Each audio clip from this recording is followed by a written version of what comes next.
దేవుని యందు భయభక్తి కలిగిన మనమంతా కూడా ప్రతిదినము ఆయన కృపావార్త కొరకు ఎదురు చూడాల్సిన అవసరం ఉంది. ఈ దినం దేవుని కృపావార్తగా ప్రభు మనకిచ్చిన వాగ్దానము ఇక 7-8 వచనం. నేను క్రింద పడినను తిరిగి లేతును, నేను అంధకారం ముందు కూర్చున్నను, యెహోవా నాకు వెలుగుగా నుండును.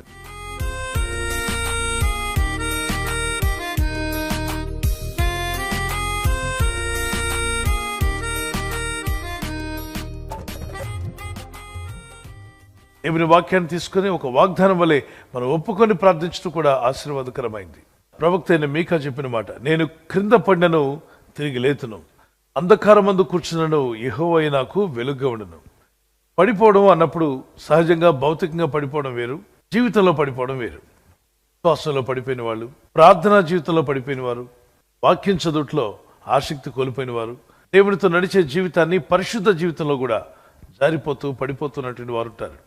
ఇటువారు ఈ వాగ్దానం పట్టుకుని ప్రార్థన చేయండి. సామెతల గ్రంథం 24:16 నీతిమంతుడు 7 మార్లు పడినను తిరిగి లేచును, ఆపత్కాలమందు భక్తిహీనులు కూలదురు. నీతిమంతుడు భక్తిహీనుడు ఇద్దరు ఉన్నారు. నీతిమంతుడు ఒకవేళ 7 మార్లు పడిపోయినా దేవుడు ఆ వ్యక్తిని తిరిగి లేచే కృపనిచ్చి నిలబెడతాడు. కానీ భక్తిహీనులు ఆపత్కాలంలో కూలిపోతారు, వారికి ఇక లేచే అవకాశం ఉండదు. దేవుని యందు భయభక్తి కలిగి యేసుక్రీస్తు యొక్క మార్గంలో జీవిస్తూ యేసు రక్తంలో కడగబడినప్పుడు నీతిమంతులుగా తీర్చబడిన మీరు ఒకవేళ మీ జీవితంలో భక్తి జీవితంలో కానీ, విశ్వాస జీవితంలో కానీ, పరిశుద్ధతలో కానీ తెలుసో తెలియకో కొన్ని మార్లు మరి ఆర్థిక విషయాల్లో కావచ్చు, పర్సనల్గా కొన్ని విషయాలు వ్యక్తిగతంగా కుటుంబపరంగా ఎప్పుడైనా మీరు జారి పడిపోయినట్టుగా అనిపిస్తాయి. దిగులు పడుతూ అక్కడే కూర్చోకండి. నిరుత్సాహంతో ఇక నేను పడిపోయాను, నా జీవితం ఇంతే, ఇక నేను లేవలేను అనుకోవద్దు. దేవుడిని లేపగలడు అని నమ్మండి. ఇక ప్రవక్త మాట్లాడిన మాట మనం కూడా విశ్వాసంతో పలుకుదాం. నేను క్రింద పడినను, నా దేవుడు తిరిగి లేపుతాడు. మీరు ఆలోచించండి, మీ పిల్లలు ఎప్పుడైనా పడిపోతే ఇక నీ బ్రతికింతే, నీ జీవితంలో ఎప్పటికీ నువ్వు లేవలేవు అంటారా? అంటే పడిపోయిన ప్రతిసారి అంటారు, కన్నా భయపడకు, చేయి, భయపడకు, లెగో, ప్రయత్నం చేయి అని మీ చేయి పట్టి వాడిని లేపి నడిపిస్తారు. పడిపోయిన ప్రతి బిడ్డకు మనం ఏం నేర్పించాం? నిలబడడం నేర్పించాం. పడిపోతున్న నీకు దేవుడు ఏం నేర్పిస్తాడో తెలుసా? నిలబడుట నేర్పించే దేవుడు నీ దేవుడు. నిలబెట్టగలడు, స్థిరపరచగలడు. పడిపోయావు కదా, ఇక నీ జీవితం ఇంతే అని చెప్పేవాడు కాదు. నిలబెట్టి నడిపించిన దేవుని బాధ్యత. ఆయన కృపగల దేవుడు. దేవుని మీద భారం మోపి ప్రార్థన చేయండి. పడిపోయావని అక్కడే కూర్చోవద్దు, లేచి నిలబడు. ఒకవేళ పాపంలో పడ్డావా, ఒప్పుకొని విడిచిపెట్టు. ఏదైనా దోషంలో ఉన్నావా, దోషాలు ఒప్పుకొని విడిచిపెట్టండి. కక్ష, కోపం, ద్వేషం, అసూయ మీ జీవితంలో ఉందా, ఒప్పుకొని విడిచిపెట్టండి. యేసయ్యను వేడుకోండి, ప్రభా నా చెయ్యి పట్టుకొని లేవనెత్తు ప్రభా అని. పడిపోయిన స్థలంలోనే దేవుడు నిలబెట్టే దేవుడు. ఎక్కడ పోగొట్టుకున్నావో అక్కడే నువ్వు పొందుకుంటావు. ఎక్కడ నీకు అవమానమో అక్కడే నీకు ఘనతను ప్రభు మీకు దయచేయును గాక. ఈ కీర్తన మాతో కూడా కలిసి పాడండి.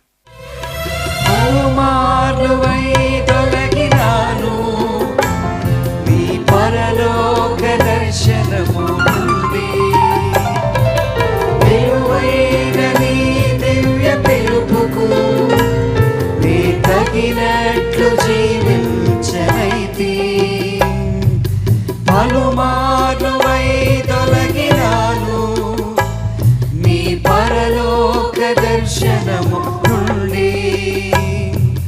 విలువైన నీ దివ్య పిలుపుకు నీ తగినట్లు జీవించనైతి.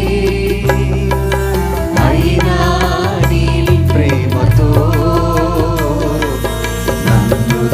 చేర్చినావు,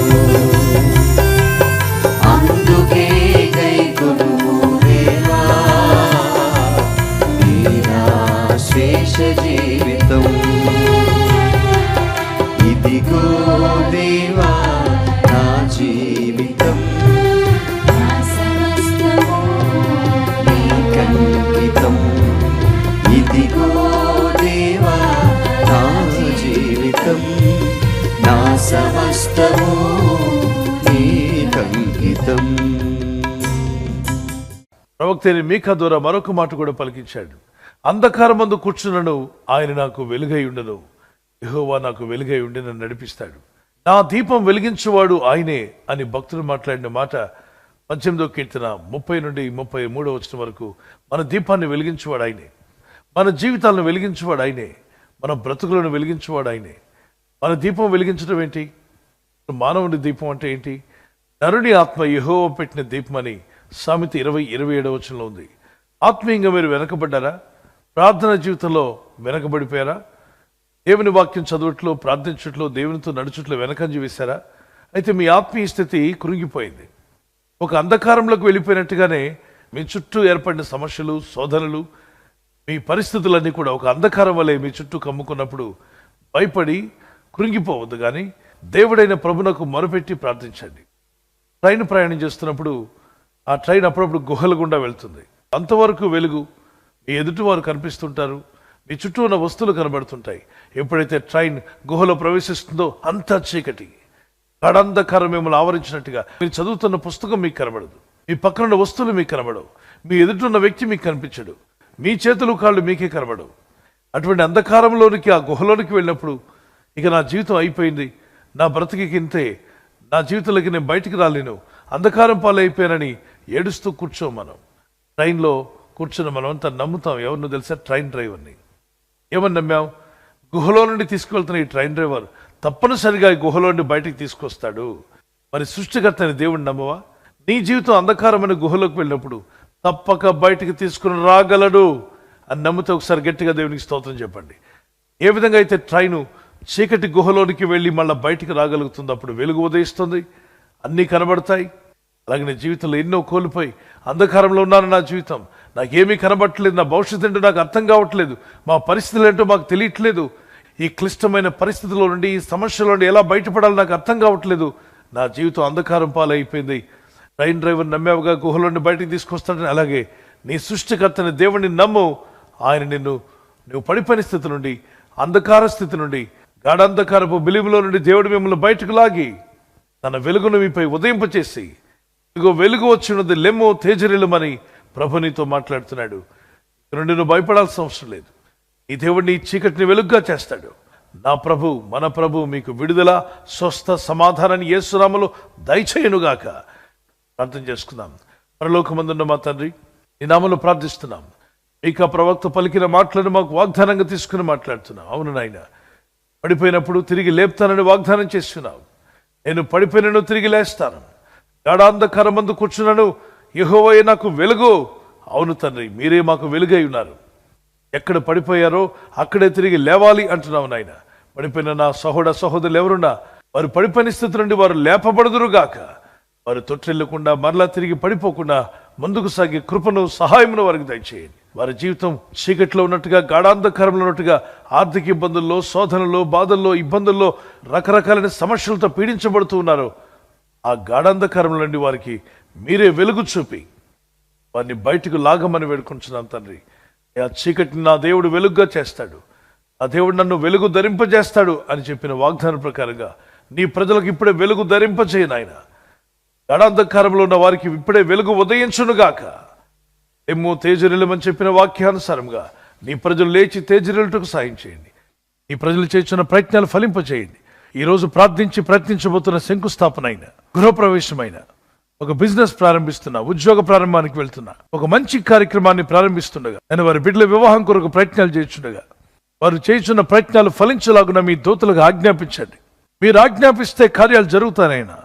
ప్రభు, ఎవరైతే అనారోగ్యం, బలహీనత అనే అంధకారంలో వారి జీవితం ఉన్నదో అటువంటి వ్యాధి రోగాలను వెళ్ళగొట్టి ఈ వెలుగును ఉదయింపచేసి నీ గాయపడిన హస్తంతో వారి క్రిటికల్ సిచ్యువేషన్ నుండి, వ్యాధి రోగముల నుండి, రోగ పడకల నుండి వారిని లేవనెత్తి స్వస్థపరిచి నీ సాక్షిగా వారిని వాడుకోరాయన. కృంగిపోయిన వారిని లేవనెత్తండి. మీ గాయపడిన హస్తమును చాపి వారికి ఉన్న సకల రోగాల నుండి విడుదల ఇచ్చేయి. వారిని లేపి నడిపించిన నీ సాక్షులుగా నిలబెట్టుకోండి. వారి ఇళ్లకు వచ్చి సాక్ష్యం ఇచ్చి దేవుని ఘనపరచుటకు సహాయం దయచేయండి. ఈ ఉదయకాలం ప్రతి రోగి యేసు నామములో స్వస్థత నొందునుగాక. ప్రయాణం చేసి బయటికి వెళ్తున్న వారు మళ్ళీ తిరిగి క్షేమంగా ఇళ్లకు వచ్చుటకు సహాయం దయచేయండి. మా ప్రయాణాల్లో నీ కాపుదలు ఇవ్వండి. ఎటువంటి యాక్సిడెంట్స్ కానీ, ప్రమాదాలు కానీ గురి కాకుండా నీ కాపుదలు యేసు నామములో ప్రతి ఒక్కరికి కలుగునుగాక. నీ ముఖకాంతి మా మీద ప్రకాశింపచేసి అందరిని దీవించి, స్థిరపరిచి, బలపరిచి వాడుకోమని యేసుక్రీస్తు పరిశుద్ధ నామములో అడుగుచున్నాను నా పరలోకపు తండ్రి. ఆమేన్. మన ప్రభువైన యేసుక్రీస్తు వరకు కృపా సమాధానాలు మీకు, మీ కుటుంబానికి సదా తోడై ఉండి నడిపించును గాక. Birthday, happy birthday to you, many more returns of the day. ప్రభు మిమ్మల్ని వాగ్దానంతో దీవించి, బలపరిచి, ఆస్వాదించి, ఆయుర ఆరోగ్యములు ఇచ్చి కాపాడును గాక. యెషయా 19వ వచనం. Isaiah 30:19 is your promise. ఆయన నీ మాట వినగానే నీకు ఉత్తరం ఇచ్చును. As soon as he hears, he will answer you. ఈ వాగ్దానం మీ పట్ల నెరవేరును గాక. ప్రార్థనలో ఉండండి. బర్త్డే ఉన్నవారు తప్పక దేవుడు దీవించి బలపరుస్తాడు. వెడ్డింగ్ యానివర్సరీ జరుపుకునే వారికి happy wedding anniversary. Many more returns of the day. May the lord continue to bless you and provide all your needs. Husband wife మధ్యలో లవ్ అండ్ ఎఫెక్షన్ అది ఇంక్రీజ్ అవును గాక. భార్య భర్తకు లోబడాలి, భర్త భార్యను ప్రేమించాలి అనే ఆజ్ఞలో ముందుకు సాగుటకు ప్రభు మీకు కృపనిచ్చును గాక. Psalms 147:14. కీర్తన 147:14 వచనం. నీ సరిహద్దులో సమాధానం కలుగజేయవాడు ఆయనే. He grants peace to your borders. మీ బంధుమిత్రుల మధ్యలో, మీరున్న స్థలంలో, మీరున్న వర్క్ ప్లేస్లో, అన్ని చోట్ల కూడా మీ కుటుంబానికి సమాధానం కలుగునుగాక. ఆమేన్. మనకు దేవుడిచ్చిన ఈ కృపావార్త, ఈ వాగ్దానాన్ని మనతోనే ఉంచుకోకుండా మీకు తెలిసిన ప్రతి కాంటాక్ట్కు షేర్ చేయండి. ఈ ఛానల్ మీరు సబ్స్క్రైబ్ చేసుకోవడం వలన 2 పనులు జరుగుతున్నాయి. ఒకటి, సువార్త జరుగుతున్నది, ఆత్మలు రక్షించబడుతున్నాయి. రెండవది, పేదలకు, అనాథలకు ఈ ఛానల్ ద్వారా సహకారం అందించడం జరుగుతుంది. మనం సబ్స్క్రైబ్ చేసుకోవడం వలన అందరికీ సహాయం చేసిన వారమవుతున్నాం. ఖచ్చితంగా ఈ యూట్యూబ్ ఛానల్ ను సబ్స్క్రైబ్ చేసుకొని బెల్ బటన్ ను క్లిక్ చేయండి. మీకు వెంటనే మెసేజెస్ పంపబడతాయి.